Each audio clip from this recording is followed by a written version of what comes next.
제가 오늘 하려는 이야기는 조금 불편하실 수도 있을 것 같아요. 하지만 꼭 들으셔야 해요. 왜냐하면 이 이야기가 여러분의 남은 인생을 완전히 바꿀 수 있으니까요. 저는 지난 30년간 수많은 어르신들을 만나왔어요.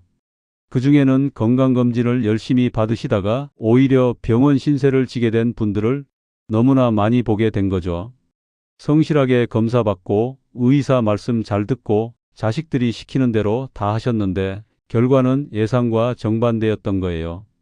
79세 윤남식 어르신 이야기를 해드리자면 이분은 평생 담배도 안 피우시고 술도 거의 안 드시고 매년 빠짐없이 종합검진을 받아 오신 분이에요. 작년에도 어김없이 검진을 받으러 가셨죠. 그런데 검사 도중 갑자기 쓰러지신 거예요. 원인은 바로 조영제 부작용이었습니다. 중환자실에서 사흘을 보내셨어요. 퇴원하신 후 절 보고 이렇게 말씀하셨습니다. 선생님, 저는 자식들이 그냥 받으라 해서 받았을 뿐인데 이게 뭐죠? 하고 한탄하셨어요. 우리는 지금까지 검사를 많이 받을수록 건강하다고 믿어왔잖아요. 하지만 70대가 넘으면 이 공식이 완전히 뒤집어지게 돼요. 검사가 병을 만들고 치료가 독이 되는 순간이 오는 거죠. 오늘 제가 여러분께 말씀드릴 내용은 세 가지입니다.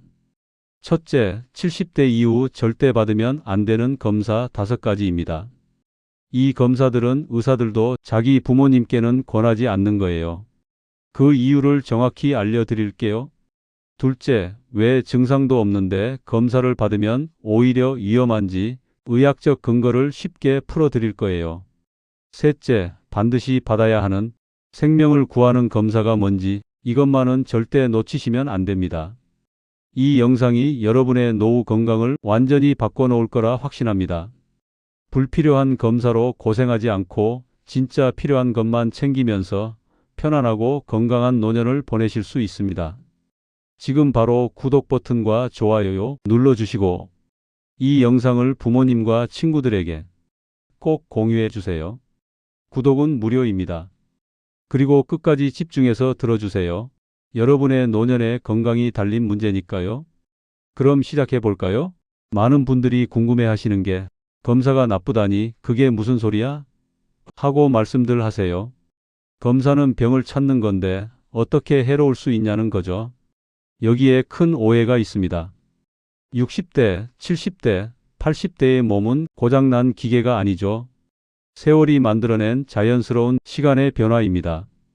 나무로 치면 나이테가 생기는 것과 같은 거죠. 그런데 병원의 검사 기계는 이 나이테를 전부 비정상이라고 표시합니다. 예를 들어볼까요? 70대 심장은 젊은 사람보다 전기 신호가 느릴 수밖에 없어요. 당연한 거잖아요. 70년을 뛰었으니까요. 그런데 심전도 기계는 이걸 이상 소견이라고 찍어내는 거죠. 그러면 어떻게 될까요? 의사 선생님이 한 번 더 정밀하게 봐야겠습니다 라고 하십니다. 그래서 운동부하 검사를 받게 되죠. 거기서 또 뭔가 나오게 되면 그럼 이번엔 심장 CT를 찍습니다. CT에서 또 혈관이 좁아 보인다고 합니다. 그럼 조영술을 하겠죠.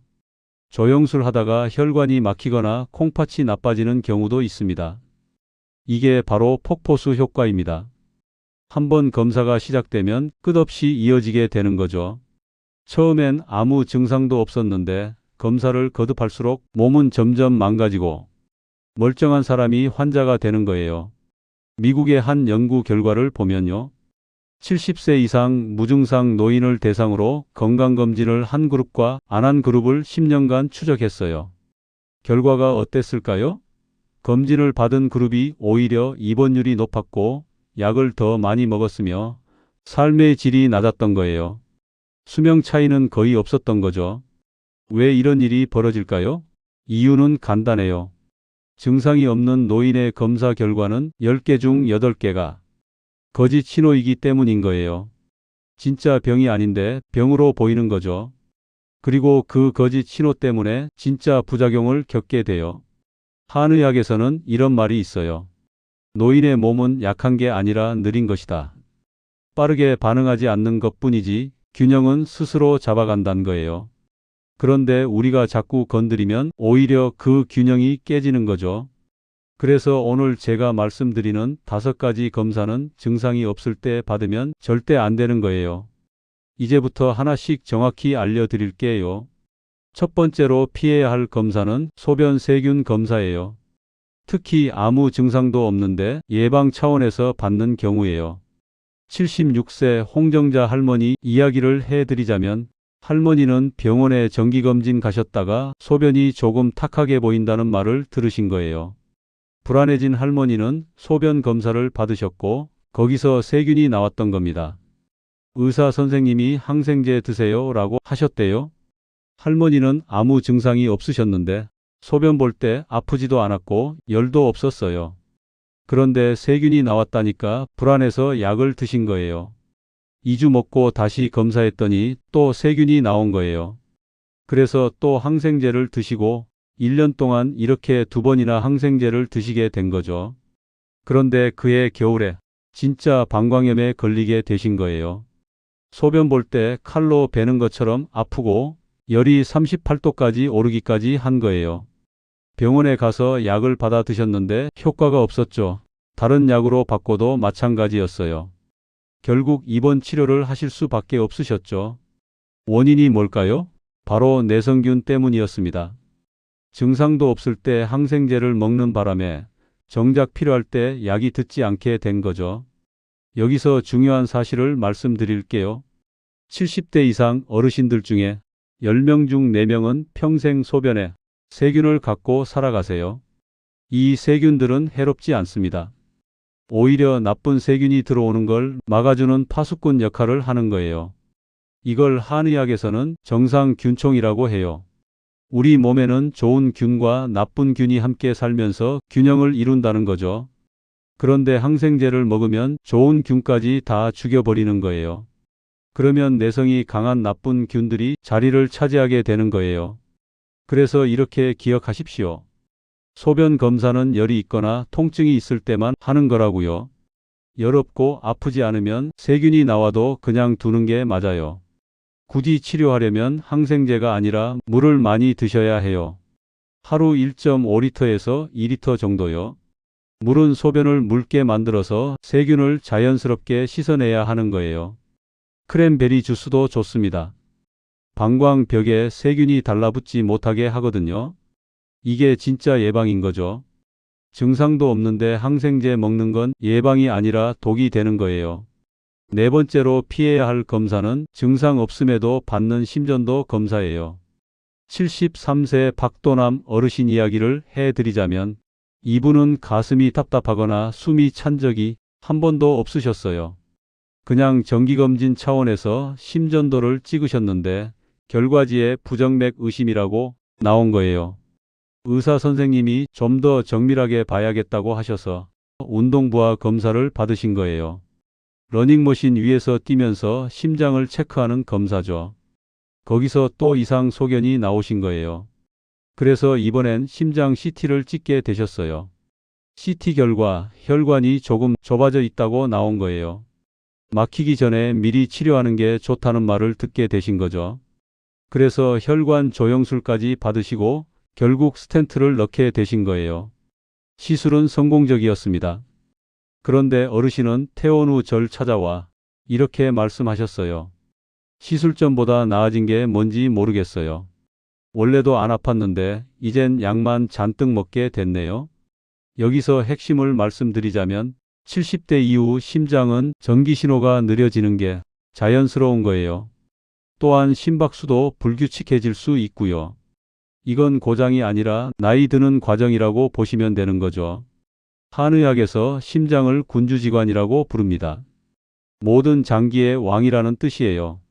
70년 넘게 쉬지 않고 뛰어온 심장은 이제 속도를 조절하면서 힘을 아끼는 겁니다. 그게 지혜입니다. 그런데 우리가 그걸 비정상이라고 판단하는 거죠. 심전도 기계는 매우 민감해서 조금만 신호가 달라져도 이상이라고 표시를 하게 돼요. 그런데 그 이상의 90%는 실제 문제가 아닌 거예요. 특히 증상이 없으면 더욱 그렇다고 보시면 돼요. 그래서 이렇게 기억하시면 돼요.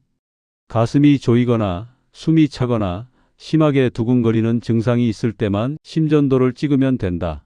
증상이 없는데 찍으면 거짓 신호 때문에 불필요한 검사와 치료로 이어질 수 있는 거죠. 특히 조영술과 스텐트 시술은 위험이 큽니다. 조영제로 콩팥이 나빠질 수 있고 시술 중 혈관이 찢어지거나 막힐 수도 있어요. 증상도 없는데 이런 위험을 감수할 필요가 없어요. 만약 병원에서 심전도의 이상이 나왔으니 추가 검사하자고 하시면 증상이 생기면 해보겠다고 하시면 돼요. 심장은 조용히 뛸 때 가장 건강합니다. 자꾸 건드리지 마세요. 세 번째로 피해야 할 검사는 허리 MRI입니다. 75세 정혜석 할아버지는 어느 날 아침 허리가 뻐근하셨대요. 전날 손주를 오래 안고 있어서 그런 것 같다고 하셨어요. 그런데 며칠 지나도 낫지 않아서 병원에 가신 거죠. 의사 선생님이 MRI 한번 찍어 보시죠 라고 하셨습니다. 할아버지는 큰 병일까봐 걱정돼서 MRI를 찍으셨어요. 결과가 나왔고 4번과 5번 디스크가 돌출되어 신경을 누르고 있습니다. 할아버지는 깜짝 놀라셨어요. 의사 선생님은 수술하는 게 좋겠다고 하셨습니다. 할아버지는 수술이 무서워서 한의원에 찾아오신 거예요. 제가 여쭤봤죠. 다리가 저리고 힘이 빠지세요? 아니요, 그냥 허리만 좀 뻐근해요 라고 하시더라고요. 저는 수술 안 하셔도 될 것 같다고 말씀드렸어요. 대신 매일 20분씩 걷기와 간단한 스트레칭을 알려드렸습니다. 물리치료도 병행하시고요. 2달 후 할아버지는 완전히 나으셨어요. 할아버지가 이렇게 말씀하시더라고요. MRI만 안 찍었으면 겁 안 먹었을 텐데요. 사진 보고 나서 계속 불안했어요. 여기서 중요한 사실을 말씀드릴게요. 60대 후반 이상 분들이 MRI를 찍으면 100명 중 90명에게서 디스크 돌출이 나와요. 그런데 실제로 치료가 필요한 사람은 100명 중 3명에서 5명 정도입니다. 왜 이런 일이 벌어질까요? 나이가 들면 척추 디스크의 수분이 줄어들고 탄력이 떨어지게 되죠. 그래서 조금씩 밀려 나오는 게 어쩌면 자연스러운 거예요. 이건 얼굴에 주름이 생기는 것과 똑같다고 보시면 돼요. 병이 아니라 나이가 드는 거죠. 한의학에서는 이렇게 말합니다. 허리는 신장의 집이다. 신장이 약해지면 허리가 약해져요. 그래서 노년의 허리 통증은 디스크 문제가 아니라 기운의 문제인 경우가 훨씬 많아요. 이럴 땐 MRI보다 몸을 보강하는 게 답입니다. MRI는 과잉 정보를 보여주게 되죠. 사진을 보면 온갖 이상이 다 보이는 거예요. 그런데 그게 다 통증의 원인은 아니란 거죠. 오히려 사진을 보고 나면 더 불안해지기 마련이에요. 그 불안이 통증을 더 심하게 만들 수도 있어요. 그래서 이렇게 생각하세요. 허리가 아플 때 중요한 건 사진이 아니라 내 몸의 증상이다. 다리에 힘이 빠지거나 대소변을 조절하기 어렵거나 걸을 수 없을 정도로 아프면 MRI가 무조건 필요합니다. 하지만 그냥 뻐근하고 아픈 정도면 MRI까지는 필요가 없는 거죠. 대신 매일 걷고 스트레칭하고 따뜻한 찜질을 하세요. 3개월 안에 대부분 좋아지실 거예요. MRI 찍고 겁먹는 것보다 훨씬 나을 겁니다. 2번째로 피해야 할 검사는 PSA 전립선암 검사입니다. 이건 남성 어르신들께만 해당되는 검사인데요. 77세 이춘열 어르신 이야기를 해드릴게요. 어르신은 소변도 잘 나오고 아무 불편함이 없으셨어요. 그런데 정기검진에서 PSA 수치가 조금 높게 나오신 거예요. 정상은 사이하인데 5.2가 나온 거죠. 의사 선생님이 조직 검사를 해봐야겠다고 하셨습니다. 조직 검사 결과 초기 전립선암이 나오신 거예요. 의사 선생님은 지금 수술하면 완치됩니다 라고 하셨죠. 그래서 어르신은 수술을 받게 되신 거예요. 수술은 성공적으로 끝났고 암도 제거가 돼서요. 그런데 부작용이 생기신 거예요. 소변이 새서 기저귀를 차게 되신 거죠. 그리고 성기능도 완전히 사라지게 되셨어요. 어르신은 지금 우울증 약을 드십니다. 제게 이렇게 말씀하시더라고요. 그냥 몰랐으면 더 행복했을 것 같아요. 암 때문에 죽을 일은 없었을 텐데 이젠 사는 게 지쳐가요. 여기서 중요한 진실을 말씀드리자면 노년의 전립선암은 거북이처럼 느린 편이에요. 발견해도 10년에서 15년 후에나 문제가 됩니다. 대부분의 경우 전립선암 때문에 돌아가시는 게 아니라 다른 원인으로 돌아가시는 거예요. 실제 연구 결과를 보면 75세 이상 남성 중 전립선암을 발견해서 치료한 그룹과 그냥 지켜본 그룹을 비교했더니 15년 후 생존율이 똑같았던 거죠. 하지만 치료한 그룹은 오히려 요실금과 성기능 장애로 후유증이 남게 된 거죠. 한의학에서는 이렇게 말합니다. 병이 있어도 증상이 없으면 병이 아니다. 몸의 균형이 유지되고 있다는 뜻인 거죠. 그런데 우리가 수술로 그 균형을 깨뜨리면 오히려 문제가 더 생길 수 있는 거예요. PSA 검사는 특히 거짓 양성이 많아요. PSA가 높아도 암이 아닌 경우가 절반 정도예요. 전립선 비대증이나 염증 때문에 높아질 수도 있는 거죠. 그런데 PSA가 높다는 이유만으로 조직 검사를 하고 암을 발견해 수술을 하게 됩니다. 이걸 비유하자면 시속 10km로 천천히 오는 차를 피하려고 시속 100km로 달리다가 사고 나는 격이에요. 느린 위험을 피하려다 더 큰 위험을 만드는 거죠. 그래서 이렇게 기억하십시오. 소변이 잘 나오고 밤에 자다가 자주 일어나지 않고 아프지 않으면 PSA 검사는 필요 없다고 보시면 돼요. 검사를 해서 수치가 높게 나와도 70대 후반이면 치료하지 않는 게 더 나은 경우가 많아요. 나이 들면 암과 함께 살아가는 지혜가 필요합니다. 모든 암을 다 잡으려 하면 오히려 삶이 망가지게 되죠. 이제 가장 피해야 할 검사 1위를 말씀드릴게요. 바로 75세 이후의 대장 내시경입니다. 82세 최순자 할머니 이야기를 해드릴게요.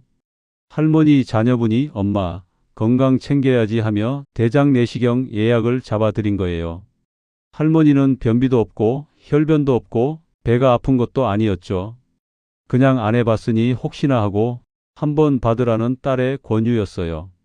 그런데 할머니가 저에게 먼저 상담을 요청하시게 된 거죠. 제가 여쭤봤죠. 지금 불편한 증상이 있으세요? 없다고 하시더라고요. 저는 내시경을 권하지 않았어요. 자녀분에게 이렇게 설명했습니다. 용종이 암으로 자라는데 10년에서 15년 걸리거든요. 지금 어머니가 82세시니까 용종이 발견되더라도 그게 문제가 되는 건 90세 이상이 돼야 되는 거예요. 그런데 내시경 부작용은 당장이라도 올 수가 있어요. 자녀분이 깜짝 놀라셨습니다. 내시경이 위험해요? 그렇죠. 특히 고령에서는 정말 위험할 수 있어요. 첫째, 장 천공입니다. 내시경 기구가 장벽을 뚫을 수도 있거든요. 나이 들면 장벽이 얇아지고 약해져서 천공이 생기면 응급수술을 해야 해요. 둘째, 대량 출혈이 문제예요. 용종을 떼어낼 때 출혈이 생길 수 있는데 노인들은 혈관이 약하고 지혈이 잘 안 되세요. 수혈이 필요할 수도 있습니다. 셋째, 수면 마취 후유증입니다. 수면 내시경은 마취제를 쓰죠. 노인들은 마취 후 의식이 흐려지거나 혼미 상태가 올 수 있어요. 며칠씩 정신이 멍한 경우도 있습니다. 실제 통계를 보면 75세 이상에서 대장 내시경 부작용으로 입원하는 비율이 65세 미만보다 5배 높았습니다. 그런데 내시경으로 생명을 구하는 비율은 오히려 낮아요. 왜 그럴까요? 생각보다 용종이 암으로 자라는 속도가 너무 느리기 때문이죠. 한의학에서는 이렇게 말합니다. 노년의 병은 급하지 않다. 천천히 오는 병은 천천히 대응해도 되는 거예요. 최순자 할머니는 결국 내시경을 취소하셨습니다. 지금 84세이신데 경로당도 다니시고 등산도 다니세요. 아무 문제 없이 건강하게 잘 지내고 계세요. 여기서 명심하실 점이 있어요. 증상이 있으면 무조건 내시경을 해야 합니다. 혈변이 나오거나 변이 가늘어지거나 배가 계속 아프거나 원인 모를 체중 감소가 있으면 나이와 상관없이 무조건 검사하셔야 해요. 하지만 아무 증상도 없는데 예방 차원에서 하는 내시경은 75세 이후엔 득보다 실이 큽니다. 이걸 비유하자면 빈대 잡으려고 초가삼간 태우는 격입니다. 그래서 이렇게 생각하세요. 70세 이전에 내시경을 한번 받으셨고 아무 문제 없었다면 그걸로 충분한 거라고 75세 이후에는 증상이 있을 때 하시면 돼요. 자, 지금까지 하지 말아야 할 검사 5가지를 말씀드렸습니다. 그런데 단 하나 반드시 해야 하는 검사가 있는데요. 바로 복부 대동맥류 초음파 검사입니다.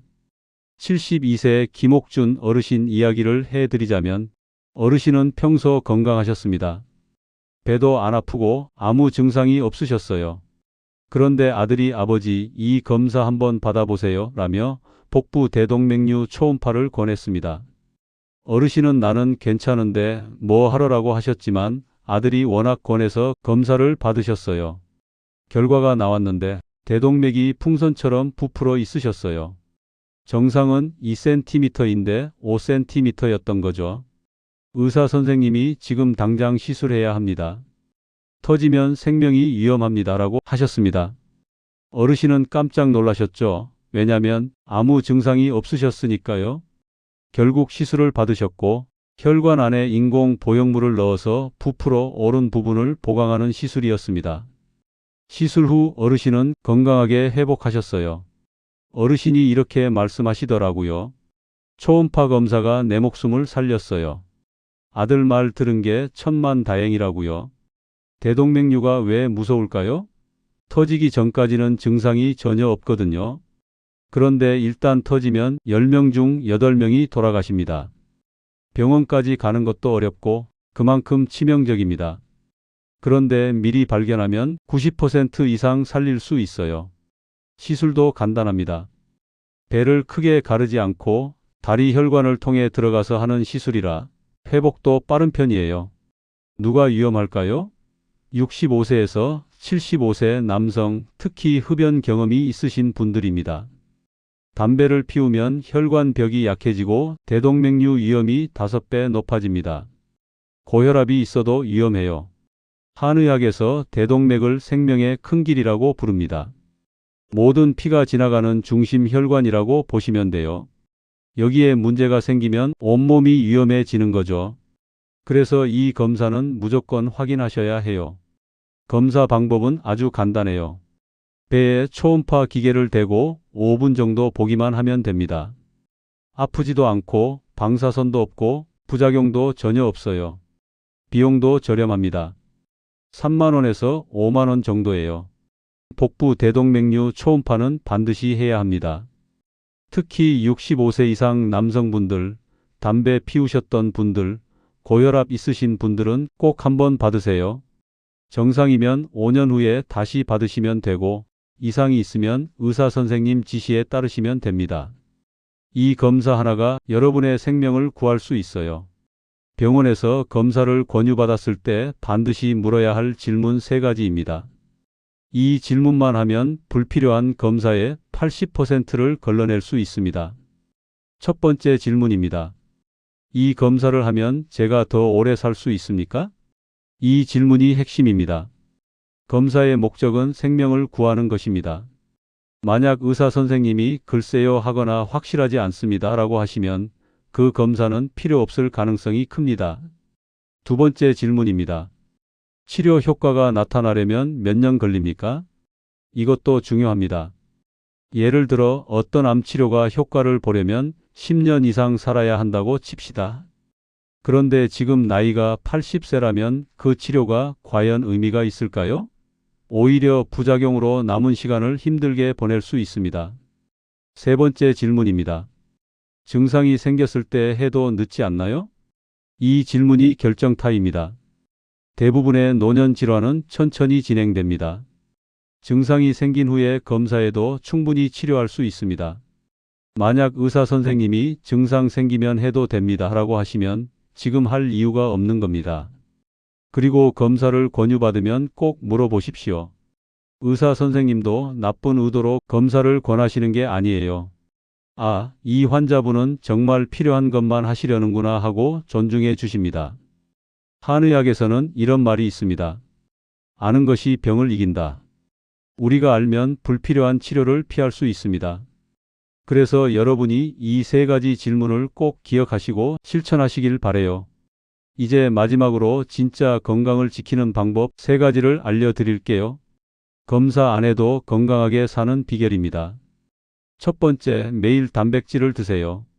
계란, 두부, 고기, 생선 중에 하루에 한 가지는 꼭 드시면 좋아요. 왜 단백질일까요? 나이 들면 근육이 빠지죠. 근육이 빠지면 넘어지기 쉬워요. 연구 결과를 보면 70대 이상 어르신이 매일 단백질을 충분히 드시면 낙상 위험이 30% 줄어든다는 거예요. 그리고 낙상만 예방해도 병원 입원율이 절반으로 줍니다. 단백질은 아침에 드시는 게 가장 좋아요. 계란 2개나 두부 반모 또는 작은 생선 1마리면 충분해요. 고기는 손바닥 크기만큼 드시면 됩니다. 두 번째, 하루 20분 걷기입니다. 비가 오나 눈이 오나 매일 20분씩 걸으세요.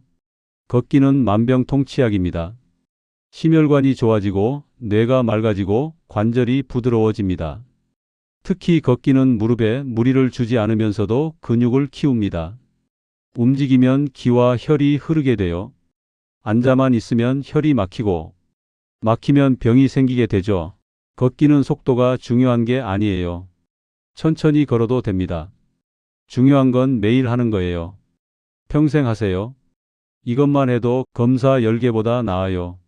세 번째, 사람과의 관계입니다. 친구 1명, 이웃 1명과 자주 연락하세요. 외로움은 담배 15개비 피우는 것만큼 몸에 해롭다는 이야기가 있어요.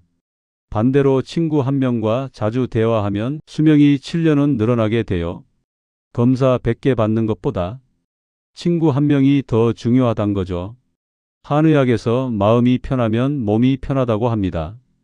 외로우면 마음이 병들고 마음이 병들면 몸도 병이 듭니다. 그래서 경로당도 나가시고 종교 활동도 하시고 친구들과도 만나세요.